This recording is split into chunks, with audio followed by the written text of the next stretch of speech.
Hello everyone, welcome to Radically Loved Radio. I wanted to create a place where people can go to get inspired, get motivated, or find some clarity and get tools to create a radically loved life. I will do my best to provide information on a variety of subjects, including yoga, holistic health, life coaching, spirituality, meditation, and overall mindful living. Each episode will bring you some of the world's best spiritual leaders, entrepreneurs, yoga teachers, coaches, along with some of my closest friends, and we will talk about their life experiences and journeys to create something more out of their lives and how they continue to grow to make that happen. Hey guys, Rosie here. I just want to say I am so grateful that you're listening. We are just getting a massive amount of response on this podcast, and I am so grateful that you're a part of this radically loved community, that you're enjoying the content and that you're enjoying all the guests and that you're still here and you're still working on yourself and your journey and your path. And I pray that you've received some tools listening to the guests or listening to any of my ideas or topics on meditation or yoga and how these tools can help you create a life of purpose.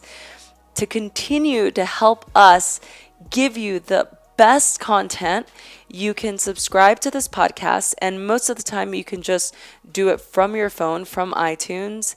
Click subscribe and write a review. This really helps us continue this path and this journey, and we love doing it so much. And again, I'm so grateful that you're here. Let us know what you thought. Thanks for listening.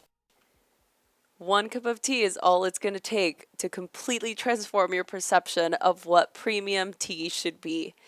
For those of you who are tea lovers like me, I'm so excited to announce my partnership with Reishi Tea for this amazing giveaway. Reishi Tea is going to give away an entire Matcha Essentials kit.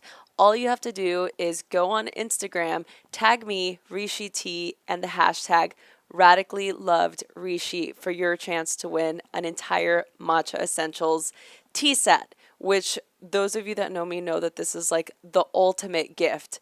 So for those of you that are interested, go on Instagram now, snap a picture of what your tea ritual looks like, and get ready to experience the best tea you've ever tried in your life. Reishi Tea is my ultimate favorite. I cannot wait to share this experience with you.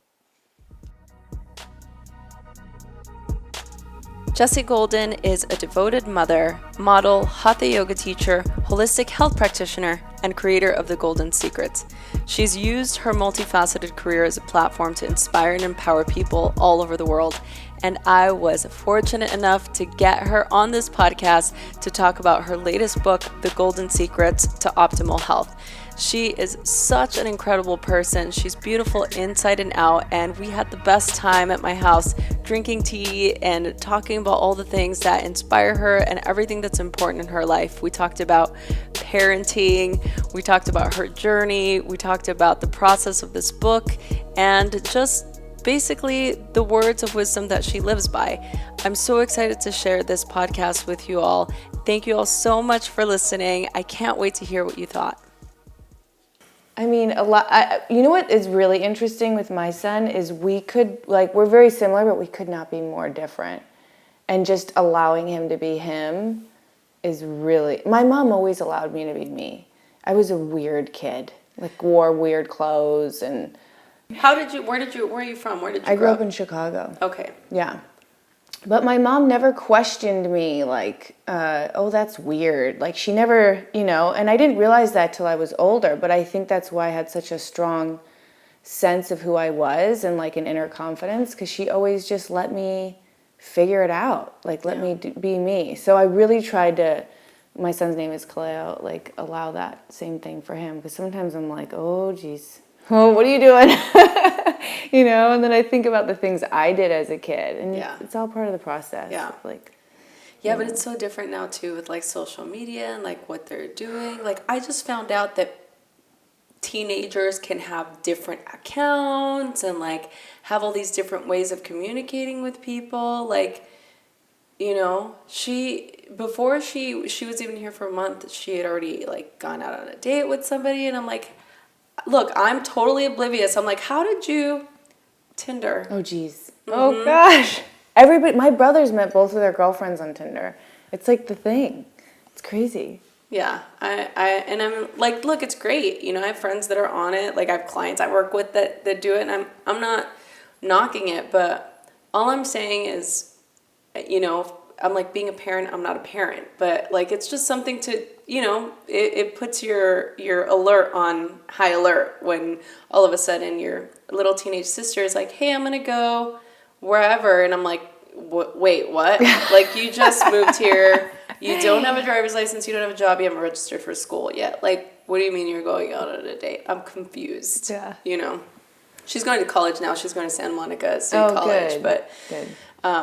Yeah, like, it's kind of settled in now. But yeah, like, those moments, it's just so interesting to, I don't know, I mean, like, I guess to be responsible for another person, to guide another person to hopefully make the right decisions. And like, so I'm curious what you think about this. Like, Tori and I talk about this all the time, you know, because you can see kids' personalities when they're little, right? And you also, you know, can see how parents will affect children and how they act or don't react. You know, there's like the quote unquote helicopter mom that will, like, you know, be constantly like, everything is like taken away from the child, and like they're very like guarded, and, you know, in a way I can, you know, totally see myself being that kind of parent. But then also, you know, the other parent that's just like whatever, like free flowing. But I think that a child is going to be who they are. Like, I feel like a kid just comes into this world like already having that personality, or like just being who they're going to be. And like, yeah, those factors can affect that, but I don't know. Yeah. You know? Yeah. I mean, nature versus nurture, I guess. Yeah. Like, what do you think about that? Yeah, I mean, I think my son's definitely, like, at the core, he's always been a little angel. But there's definitely certain circumstances that were out of my control, like how he grew up, that have affected him. Yeah. You know, positive or negative. And that, too, I have to remember that is part of his journey, you know? Yeah. Like, we were talking about the rheumatoid arthritis. I got diagnosed with rheumatoid arthritis when he was just turning 4. So he had to grow up. Like, I think my nature was to be a helicopter mom. Breastfed him till he was 4. I mean, we did everything together. I was very hands-on. And then when I got really sick, I didn't walk for almost a year. I mean, I couldn't bend my arms until about 4 o'clock in the afternoon. So he had to learn how to tie his shoes, open up his apple juice, get the food out of the fridge at 4. Wow. You know what I mean? I'm a single mother, so I had friends helping. My mom would help. But things that he might not have learned until he was a little older. So he's very independent, which I love that about him now. Like, he can go anywhere, any crowd, group of people. I could drop him off and know he is good. Like, he doesn't even turn around. He's like, peace, Ma, I got it.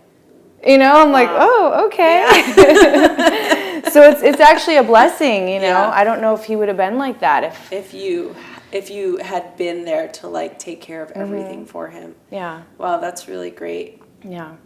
I mean, I think so. I mean, like, you can't look and look back and think, oh, I wish things could have been done, because it was what it had to be at that moment. Yeah.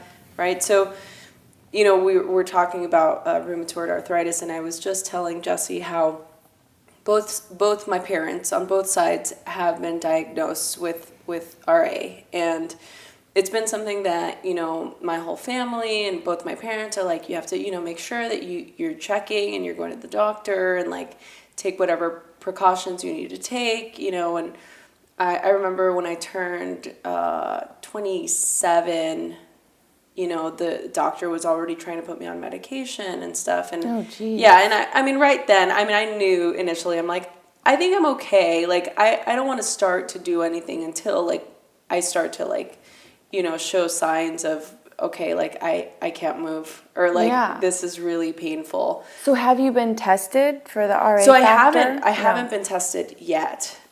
Because it's one of those things psychologically too. I'm just like, I'm just going to continue and know that that's my disposition, and I'm just going to continue to be healthy and live a healthy life until I'm starting to notice those things, like now. Like, so I just turned 34 last week. And happy birthday! Yay! And so just now, we were just talking about this, but, you know, now my body's starting to like, you know, do those things where it's getting a little bit more challenging to like move in the morning. It's like, and it's not going away. Like normally in the morning, it's like, oh, I'm moving. And then once I move, my body's like better. Like I could go to the gym, or I can go take, you know, a spin class, and it's good. But like, you know, the last couple months I've noticed, and I'm also on the road, so I'm like, oh, maybe it's traveling and I'm sitting a lot. And look, all those things can be a factor, but I've definitely noticed a difference, you know, and like I know my body, like in my hands, like, you know, they start to like get crampy, or they start to feel like I can't hold things. I don't have any like strength in my hands. And so, you know, I know that that's going to be something I'm going to have to address, you know, and I know that this is something that you've addressed a lot of. And so I wanted to talk to you about it, and just to kind of hear your experience and your story, and how you've been able to, you know, still have this incredible, healthy life. Yeah. Yeah. Well, I think you're so aware of it because you have family members, unfortunately, that have it.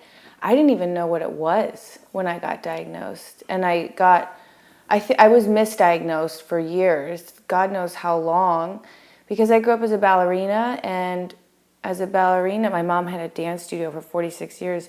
You are trained to fight through the pain. And it was normal for me to not feel like I could walk every day. Yeah. It was like I was just conditioned, oh, I feel horrible, this is like normal. Yeah. I didn't really have a good, normal, like, oh, this is not normal, actually. But after I had my son, when he was about 3.5, almost 4, was when I started noticing really weird things, like knuckles were black and blue, stuff that didn't make sense. I'm like, did I hit a wall or something when I was sleeping? Like, what was going on? And then the biggest thing, which I also let go, I was exhausted. But I was exhausted after 10 hours of sleep, but I was also breastfeeding a toddler. So I thought, oh, that's why I'm tired, you know? So I went undiagnosed for a really long time, and then when I finally got diagnosed, man, that was humbling. That was so humbling, because up until that point, I was 29, I really felt bulletproof. Like nothing anybody could tell me I couldn't fix or fight through it. And this was actually the opposite. I couldn't fight through it. I actually had to take it back a notch. Which I'm 10. sure is incredibly difficult for somebody that's used to like going. You're a single parent, like you have this training, like you're just like a doer. Yes. This is one of my favorite stories about RA, because it's just really the epitome of the disease and how humbling it was. I had just signed up to do my yoga teacher training at Yoga Works. And I think a week into it is when I got diagnosed. And it happened rapidly. Like I went from hiding the disease to barely shuffling into the studio. And I walked into that teacher training day one with my ego. As a ballerina, I can do scorpion, I could stand on my hands, I got this, just give me my stamp of approval. Literally, that's how I was just thinking. I was modeling at the time, yoga clothing lines were just starting to take off, and I just wanted to get my stamp of approval to make me official so I could do all this. So I went in there with this attitude. A week later, I got diagnosed, I crumbled, my body started giving out. Of course, I spoke with my teachers, basically asking them if I could remain in the teacher training. And they said, of course, as long as you are here, even if you're not physically able to do the asana. So I had many breakdowns, which is normal anyways. Of course, anytime we're in a teacher training, yes, it's going to happen. Safe place, breaking down. Yeah.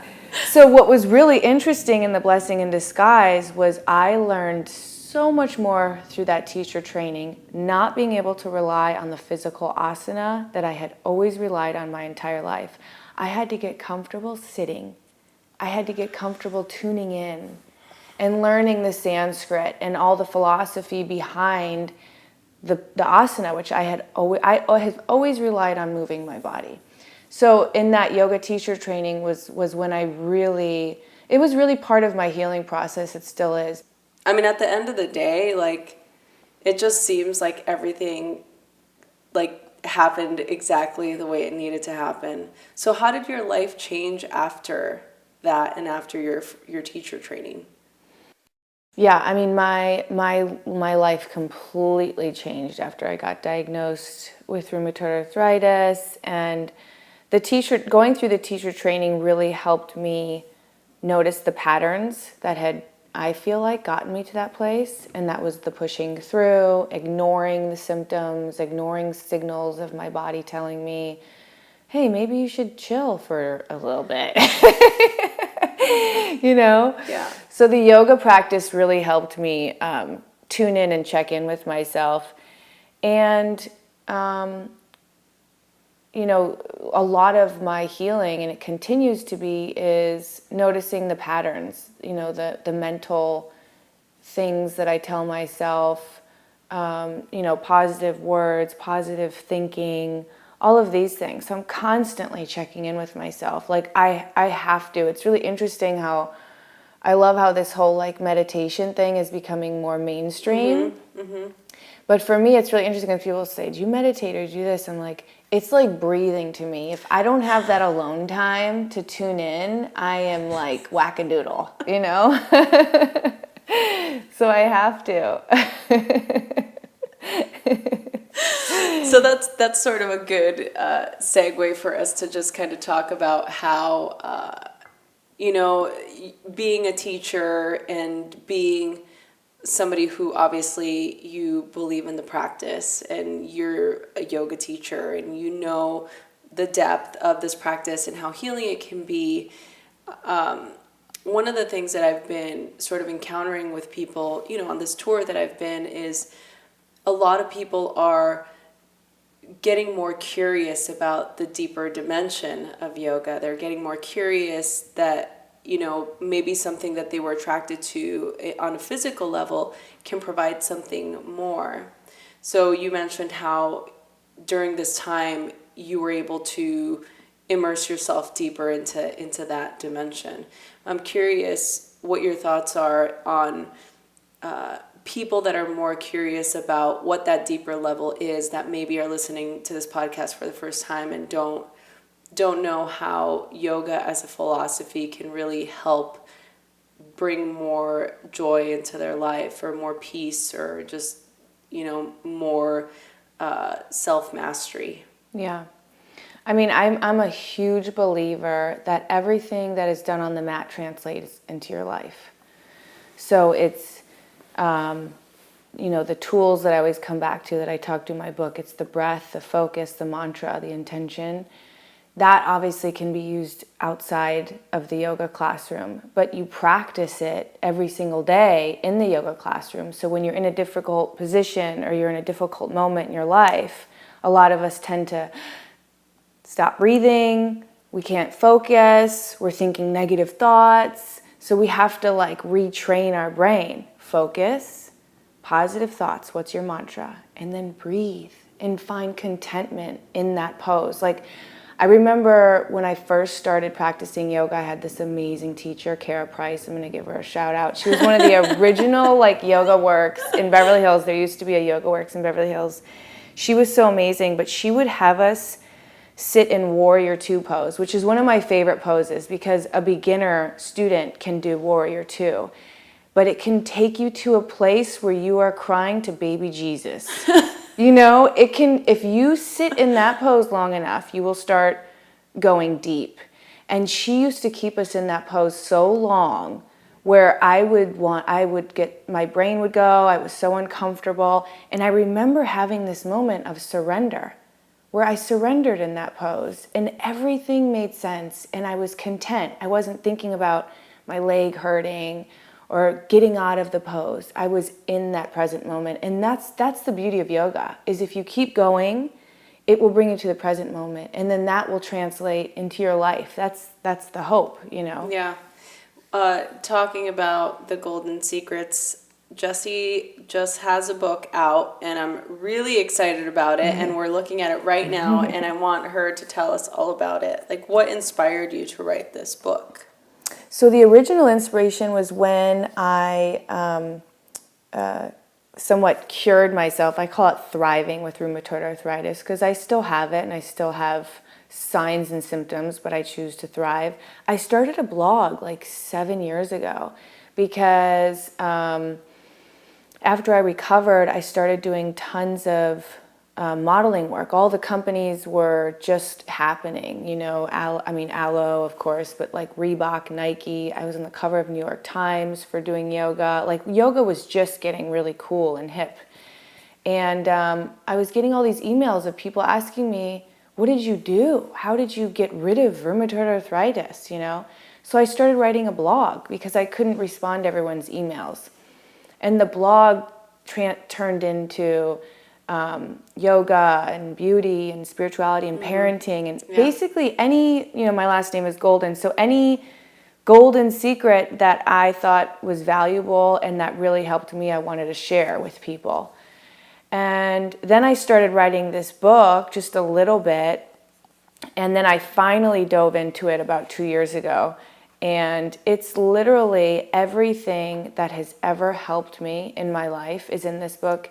And what I really love about it is because I've had rheumatoid arthritis for 9 years now, I've kind of been a guinea pig more than most people. I mean, I've had people from Mexico come with healing clay. I've done blind shiatsu guys. I mean, I've done, you name it. I was like, yes, I'll do it.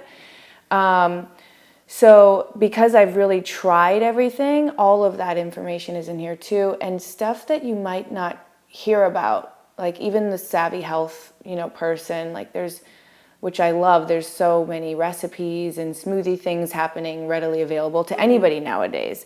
But in here I have like healing macrobiotic recipes, things that you might not necessarily hear so much about. Yeah. No, I love that. And there's are there practices in here that yes, we can my do? yoga sequence is in there, which it's not a typical yoga sequence. It comes from some of the principles of ballet and just regular calisthenics, but it's a little flow. I like to, it kind of reminds me, I don't know if you've ever heard of the Tibetan rites. Yes. Yes, so it's kind of like, I wanted to make it something like that where it's something people can do several times a week from home, and it really works their entire body. And there's also reflection pages. I was just going to ask you about the reflection pages. So tell us about the reflection pages. It kind of happened on accident, honestly, because of the way that the format was happening. And I was like, you know what? This might be a really cool idea to have reflection pages where after I talk about diet or I talk about whatever the chapter is, ask you personal questions like, what is your blood type? What is your dosha? Ask you questions so you can kind of work through your personal, you know, because that's what it is. Like anybody can offer us, you know, secrets and tools, but you really have to figure out what works for you. Yeah. So what works for me might not work for you. And this is kind of like a workbook for you to figure out what it is what is gonna work for you. Yeah. And it's called The Golden Secrets to Optimal Health, revealing a holistic, unconventional guide to feeling and looking your best for you, keyword, you, your family, and the environment. So tell us how this will help in our family and our environment. Obviously, when we feel good, the ones around us feel good. Is there any thing in particular that you give us advice to do to create a better environment for ourselves? Like, what if we're the only healthy ones in our household and the other people are bringing pizza home? Yes, I mean, this is really challenging. Not that pizza's bad, I'm just saying. Yes.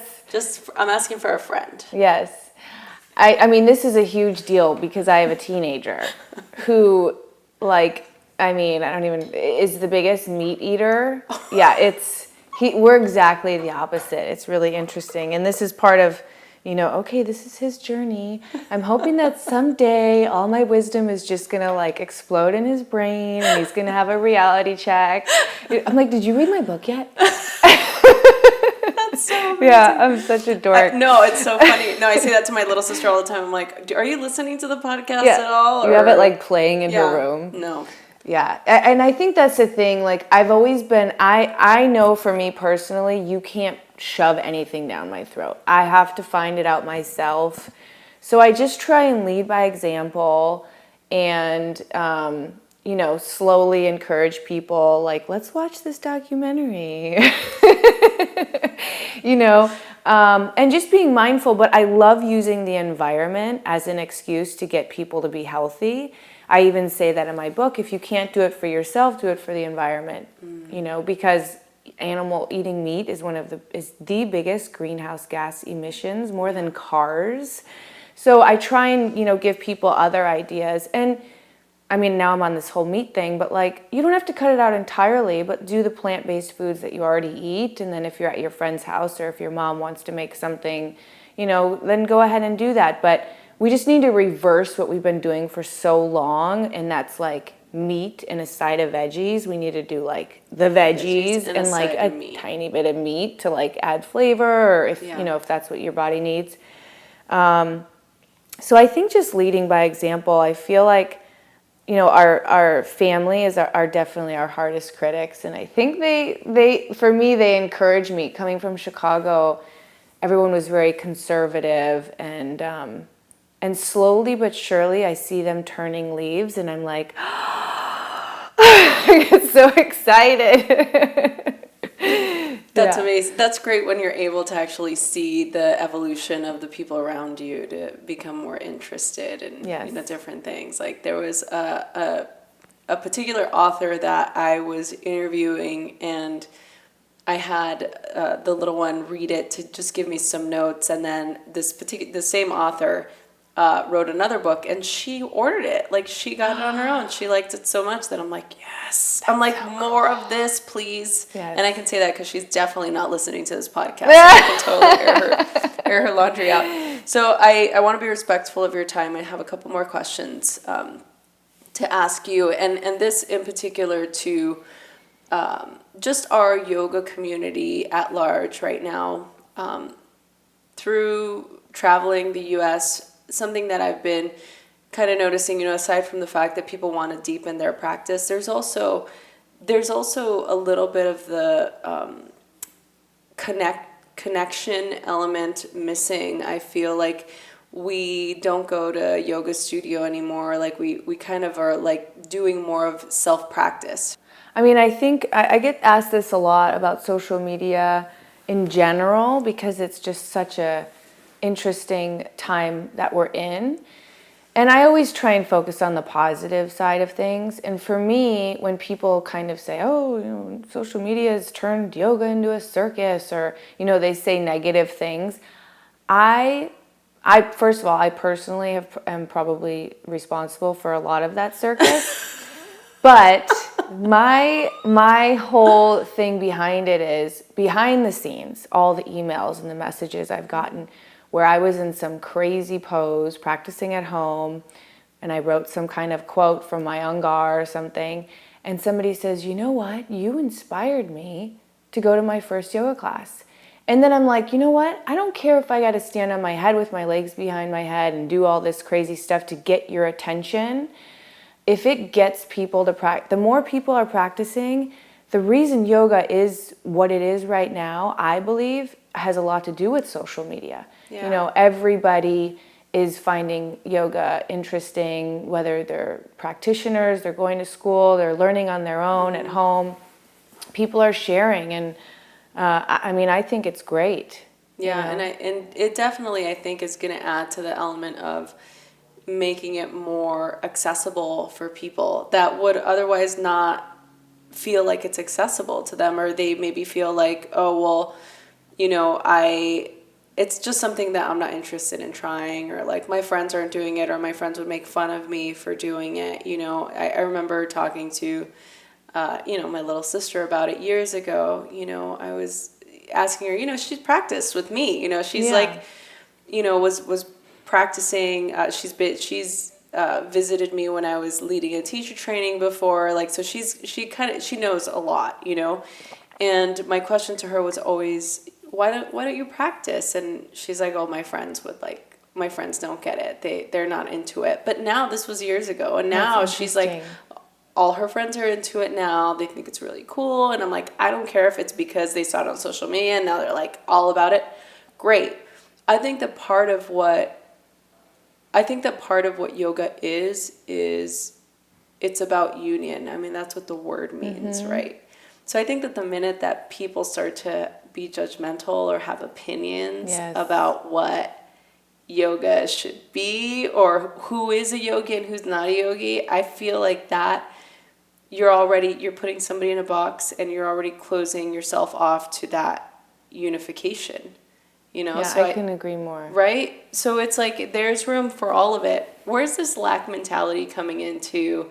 And I say that because I've had, messages on social media, or like I've had emails, people contacting me about this podcast and how, I may not be addressing the topics they want me to address, or maybe they feel like I'm not a real yogi because I have people that have self-development background. Like I interviewed Simon Sinek, who's like one of my ultimate favorite heroes. I mean, he's got like the top 3 TED Talk in the world, and he's inspiring. He's a very inspirational person to me in my life, and I'm very clear about the people that I have on this podcast and the topics I talk about. And if people don't want to listen, they don't have to listen. Yeah. But I just find it fascinating that people are extremely closed-minded and opinionated, and I have no problem with people having opinions. I have opinions too. You may not agree with them. That's okay, But I find it a little bit hypocritical for people in our yoga community to say who and who isn't a yogi. Like that really bothers me. Yes, that's very true. Right? Yeah. And I really feel like that's definitely coming from somewhere, and I think that the people out there who really are opinionated about that really need to sit with that and unravel it and see where that's coming from, because I feel like the more the merrier. Look, there is a fast-moving train, and that fast-moving train is called yoga and the commercialization of it and the exposure of it. Great. Get into it or don't. Yeah. It's very simple. Like, we have choice. Don't resist what is happening. What's happening is happening. You're either going to evolve with it or you're not. Yeah, that's right. Yeah. Don't get me started. So that's my opinion. That's how I feel about it. And, a lot of the people I work with or my students, they all know how I feel about it. So, and I'm very vocal on the podcast, and maybe it's gotten me in trouble a couple of times, but I don't care. So, I care, but not like that. Yeah. Not enough to change it because somebody else has a strong opinion. Everybody's got opinions, Yeah. about everything. Just keep it moving. That's what I'm saying. It's like just stay on. My big thing is just stay on your lane. Just stay on your lane. Yeah. It's your practice. Just like you say in this book, like whatever it's going to be for you. Mm-hmm. And the more that we can get into that idea of self-agency and self-awareness, the better we'll be together as a community. We'll be more like-minded. We'll be able to work together more. We'll be able to lift each other up as a community, not like, oh, this person yes, this person no. Let's, fragment it and tear it all down. Like that, I've never understood that. I don't come from that type of mindset. So, all right, now I'll really stop. I'm sorry. It's okay. I love it. So Jesse's like, I just came over to have some tea with you, and we're really going for it. No, girl, I'm there. We could do a whole series on that. What area in your life do you feel the most free? Free? Free. You know what? Interesting enough, which now that I'm second guessing myself, the areas I feel most free, I'm going to switch it up, which they kind of go hand in hand. All right. But I was thinking, okay, this is what I'm going to tell you. I was thinking motherhood originally. Okay. Because motherhood for me was the most primal, organic thing I've ever experienced. Once you give birth, you're just like, oh, and it's like your mother instinct is, maybe it's because I ate the placenta. Maybe that's like, before we started talking, we were talking about placenta eating. Side note, everyone. Yeah. But now that I'm thinking about it, because I am a little out of water right now, raising a teenager, a boy. So I think just like womanhood in generally, sisterhood, womanhood, like, you know, the whole goddess vibe that I love so much, and kind of what you were talking about, because I feel like it's the whole yoga community is definitely dominated by women, which is so rad to me right now, because originally men practiced yoga, so that's a whole nother thing. But I love this whole womanhood, own it, you know, self-love, goddess vibe thing going on, you know, and that's where I feel the most free. I mean, I love being half naked and doing yoga. I think it's the most empowering thing in the world, you know, and some people have other opinions, but for me, that is where I feel the most free. Yeah. You know? Yeah, because it's like, that's power, you know, and I think that it's important for us to be able to feel that however we feel it, you know, and because I think that it translates, you know, like I think it really comes through, you know. What advice would you give your 15-year-old self? Don't be so stubborn. I'm very stubborn. Yeah. Wow. Yeah, I'm a little stubborn. A little bit? A little bit. Close people might say I'm more stubborn. It's interesting though, with only certain things. Like when I'm very fluid if I don't know a lot of things. But if I've taken the time and I've studied it and I've sat with myself and I've made an opinion about something, like natural childbirth. Yeah. Guess what? Nothing you say is going to change my mind. If I've already made up my mind about having a baby at home, that's what I'm doing. You know, so I think some people, I'm just very strong in my decisions. Yeah. Otherwise, I'm like, sure, what do you, like, I'll listen. But once I make that decision, that's done. That's it. Yeah. All right, that's good. What advice would your 80-year-old self tell you now? Oh, geez.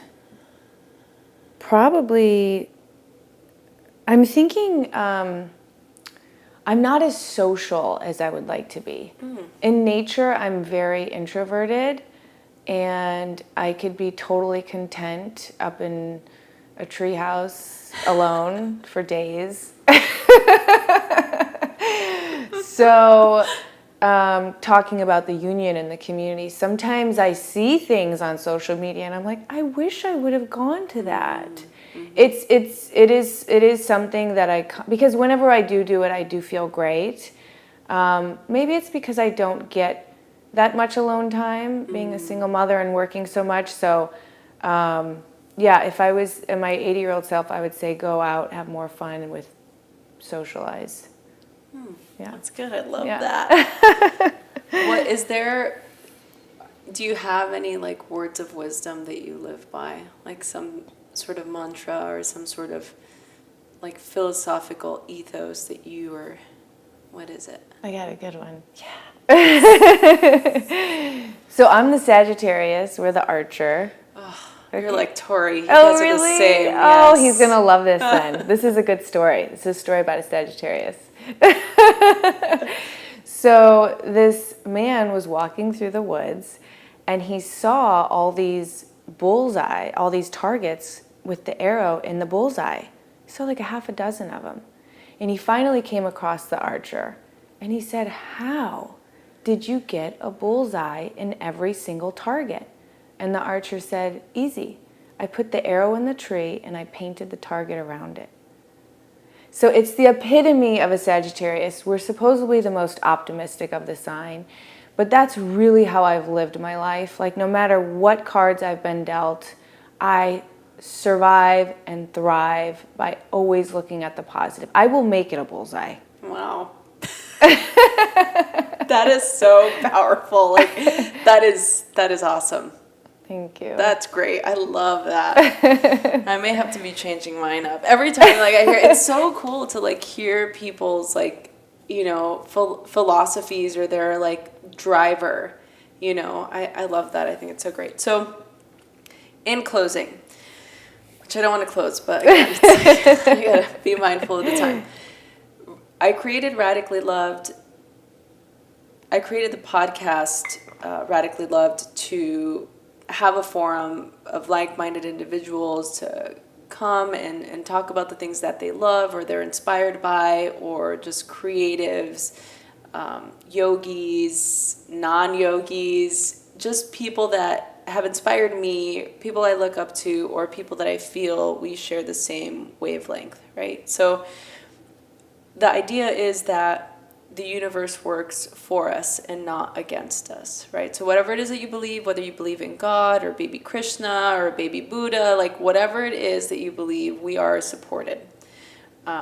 So the questions, there's 2 questions. So the first one is, how do you feel radically loved? How do you feel that radical love supporting you in your life? And the second part is, what do you radically love? Ooh, these are good ones, girl. Okay, so I went through this whole love concept. I went through a divorce a couple of years ago, and it was really the first time that I felt this whole love thing on like a really high level where I cared. And somebody told me, I don't remember if somebody told me or I read it somewhere, but it really talked about how love is energy and it's everywhere. And that has really stayed with me. So I always remind myself that I am love, you are love, everybody around me is love. So it can't be gone, you know, it's energy. So I forgot what you asked me because I'm going on a tangent. No, how that so makes good. sense to what you're saying. Because it's like, and it totally makes sense, because I'm saying, like, how do you feel that radical love? Like, how do you feel radically loved? How do you feel supported by that force that you're talking about? Yes. And you're pretty much answering the question, Yes. you know. It's everywhere. Yeah. I just feel, you tune into it, you know. I feel love all the time, even if I am at home by myself. I feel it. I feel the energy. I'm really sensitive to it. And who do I radically love? Is that what I you said said? what, but Oh, what? it's so interesting when people hear that, because sometimes I like to kind of just leave it open, and it's that's interesting. funny. Sometimes people go straight to the who instead of like the what, right? So it's like, if I can say, I usually ask, like, you know, how do you feel radically loved, and what do you radically love? And what can be a person, or it can be like, you know, a thing, you know. Yes. But it's interesting when people, that's why I ask them together, because it's kind of neat for me to kind of just see where, because it's really, the question is, and everyone listening will finally get to understand why I asked that question at the end, because to me it's all the same. You know, it's like, it just, love is love regardless whether you feel it or you're giving it. Yes. It's coming from the same place, in my humble opinion. So when we're asked these questions, and even you, the listener, asking yourself, like, how do you feel that radical love, and what or who do you radically love? It just puts us in that same energetic frequency. So saying that, who or what do you radically love?